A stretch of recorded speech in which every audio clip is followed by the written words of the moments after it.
ఇప్పుడే మసాలా కూడా వేయకూడదా? ఇది బాగా ఫ్రై అవ్వాలా? ఫ్రై కాదు, జస్ట్ ఇదంతా ప్రాపర్గా మిక్స్ అయ్యి తర్వాత అది వేసుకుందాం.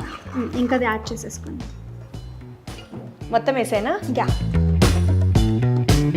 సో మనం యాడ్ చేసుకున్న మసాలా పౌడర్ యాడ్ చేసేసాం. ఇక్కడ గనక ఎక్కువ మసాలా యాడ్ చేసామా పచ్చడి మటాష్.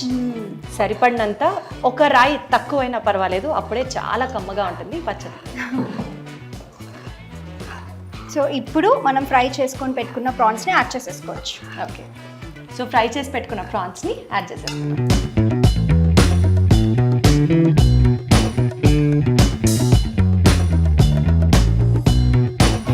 అండ్ ఇంకో ఇంపార్టెంట్ స్టెప్ ఏంటంటే మా మదర్ చెప్పారు ఈ చిట్కా.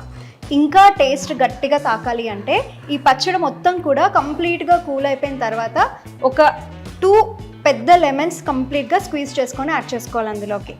టేస్ట్ మాత్రం అదిరిపోతుంది. సో డన్, ఇది రొయ్యల పచ్చడి. ప్రాన్ పచ్చడి రెడీ అయిపోయినట్టే లెక్క. ఎస్.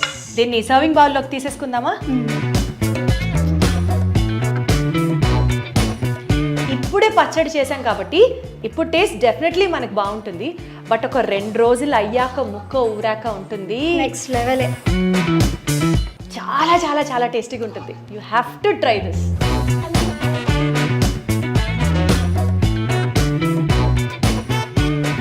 వాసన అదిరిపోయింది.